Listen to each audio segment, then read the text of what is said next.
Joining us from his comfy home in Winnipeg, Robb Nash. Welcome to the show, Robb. It's good to be here. Yep, this is where I've lived since March, basically, in this room right here.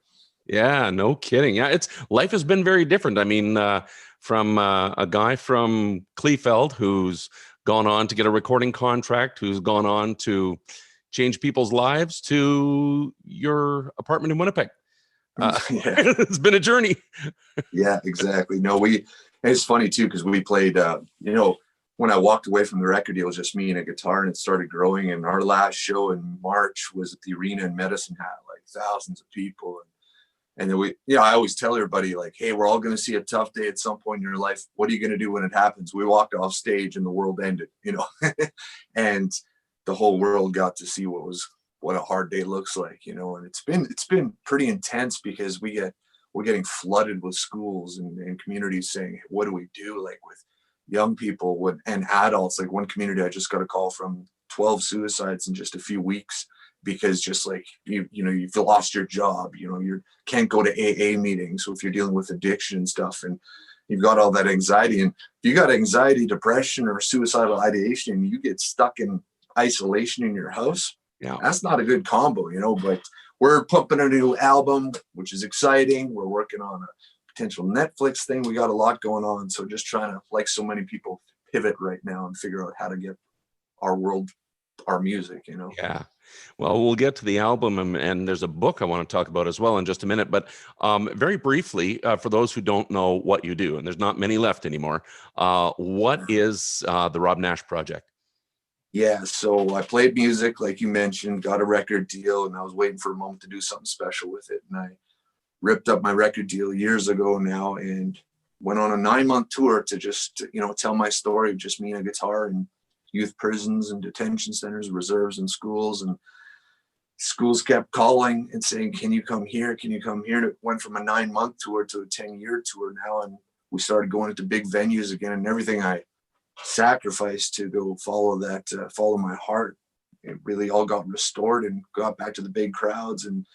But it wasn't just like feeling like success this time. Like, people didn't just know my song from the radio. Now it was like you could see tears in the eyes of people in front of me that were like relating to a song that you wrote that was actually impacting their life, and not tears of people breaking down, but breaking through. Yeah. They're, all of us are dealing with something in our life, and what do you do when it happens? And music is such a powerful way to get people, like, music can calm you down if you want to fall asleep, and music can rile you up before a hockey game. So why not use music to get people talking, right? Yeah. It's amazing. And the accident that you had, where your parents got that call that their son Robb had passed away, and then pulling through, has been a pivotal moment in your life, but you had to decide what to do with it. And that's really your message, right? When you go to those schools is like, you went through one of the most horrible experiences anyone could ever go through, and you could have taken it one of two ways, and you decided to take it in a direction of inspiring people. Yeah. So I got a scholarship to go to school in MCI on the US border. And that's where, I had a big car accident and met the first responder that resuscitated me. And my parents got a pretty sad phone call, and everybody's coming to the hospital, not sure what they're going to see. And obviously I came back to life, but they rebuilt my skull with metal. And but I woke up, I didn't know who I was, and trying to learn everything again. And I don't even remember being in a hospital now, but I went through a really dark time after that, trying to figure out why this happened to me, and everybody telling me that everything happens for a reason. That even brought me to a darker place where I didn't want to be alive. Like, if this is how life is, you screw up and you get spanked by a semi-truck, I don't want to be a part of this life then, and I got through that and realized, like I said, we're all going to have tough days. What do you do when it happens? And decided not a lot of people get a second chance. So how many other people were like me, having those dark thoughts and not talking about it? So I figured I'd tell a story through music. Probably the least talented musician in my family, but got lucky. I know your family, and they are very talented, and you're definitely up there in the ranks of talent.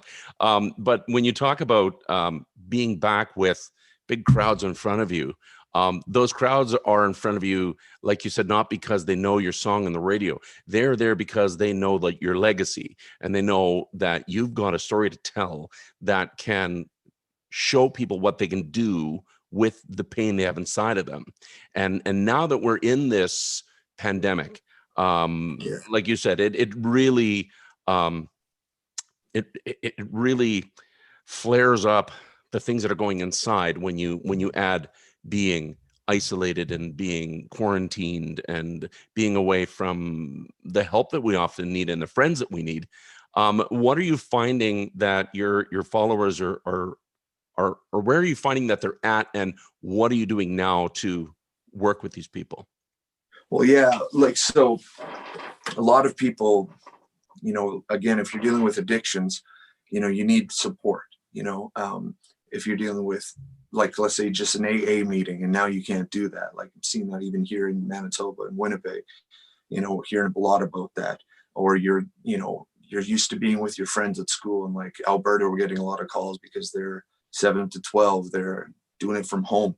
And there's some good things to that, and you got to be careful. I get it. But man, I know what that feels like, to be isolated from your friends. When my accident happened, everybody was still at school, and you're not able to play sports anymore. And all those things that are part of your normal life and can become your identity if you're not careful. Like, I'm 6'5", and me not being able to play sports and be with my friends, that was brutal. And that can bring you to a dark place, so that sense of community that young people need, and is so important, but it's what adults need as well, right? And trying to find that. Obviously, it's amazing that we have technology that you can FaceTime somebody or call somebody or text somebody is great, but that interaction with people is something that we're finding a lot of schools saying we're really struggling.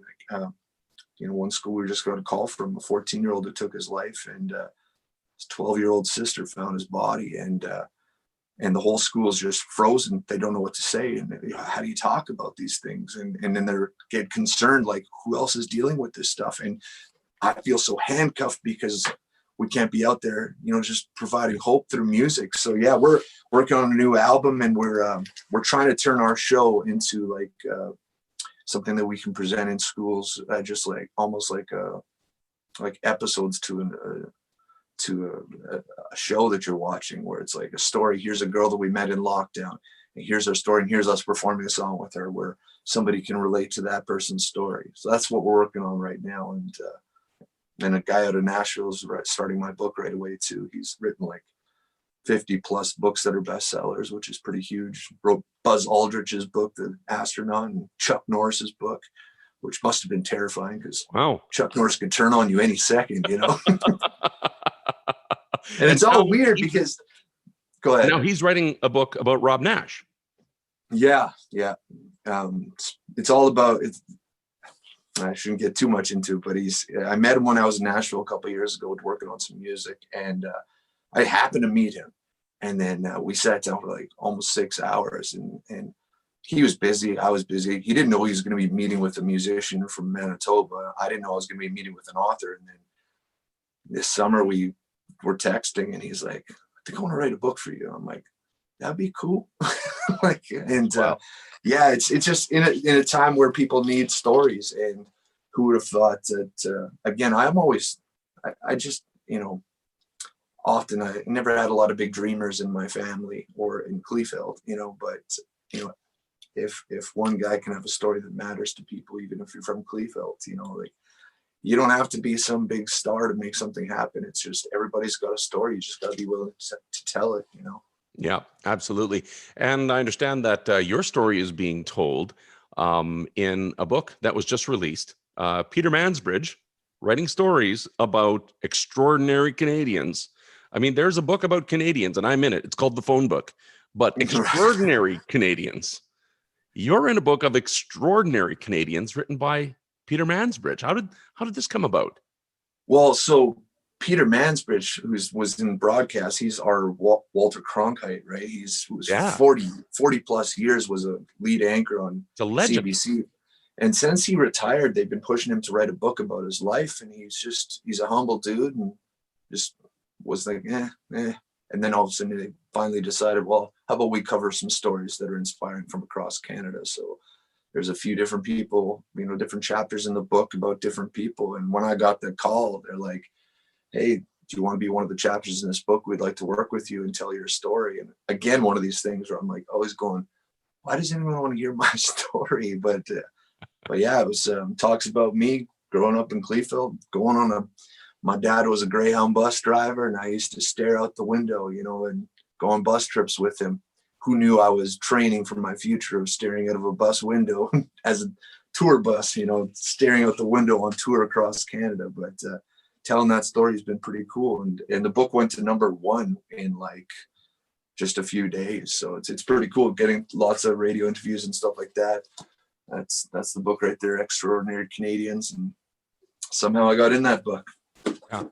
Well, what I find amazing about your story is the story itself is fascinating, that you had this accident, survived it, were in like the darkest part of your life, and managed to get out of it. That story alone is amazing. But what's more amazing and what makes it extraordinary enough to be featured in this book and to be told over and over again is what you did with that story and what you continue to do with that story every day. Because that story by itself is just a very cool story, right? Tragic and cool.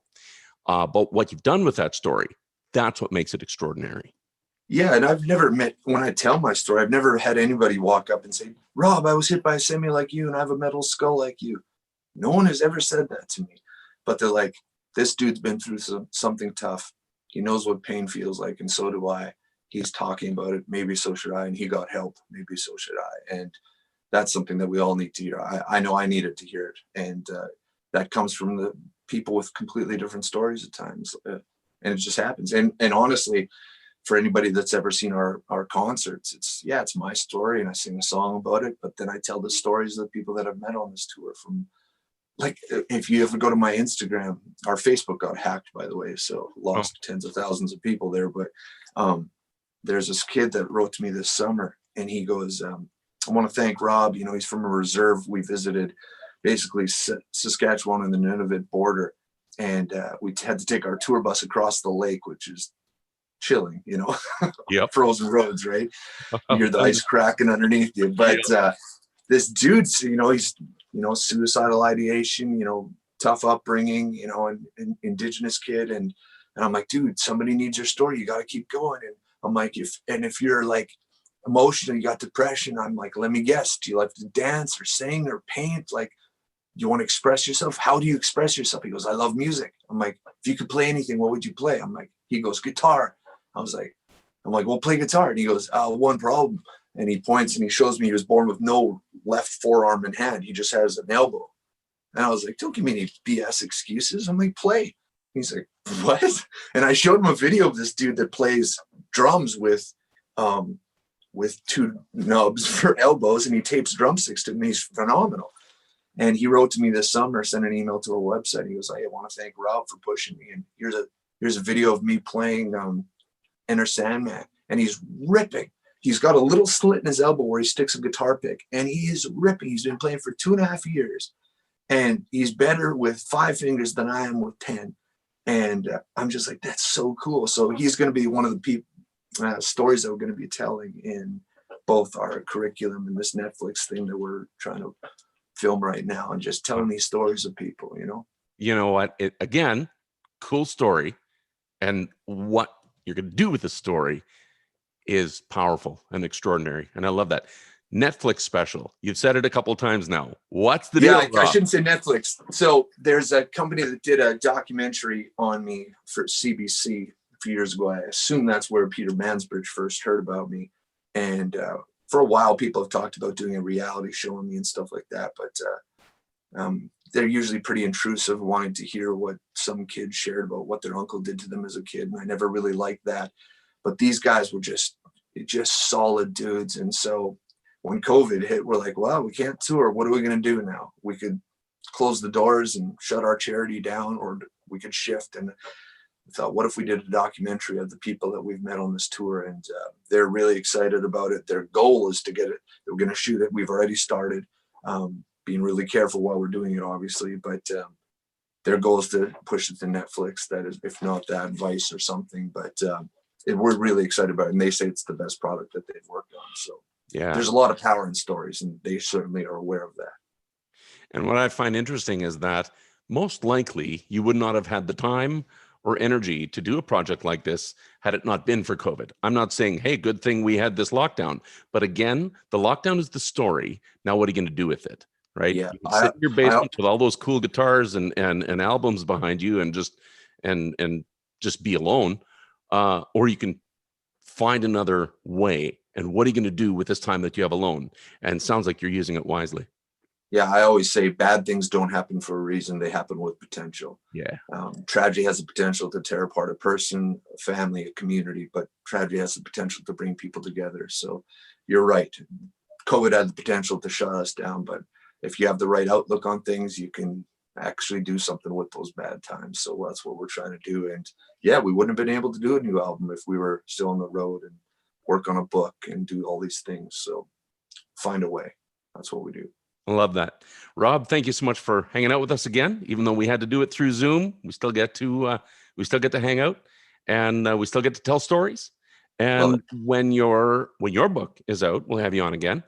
When your special and your documentary is out, we'll have you on again. And even if you just have nothing to do, just ring me up and we'll have you on again.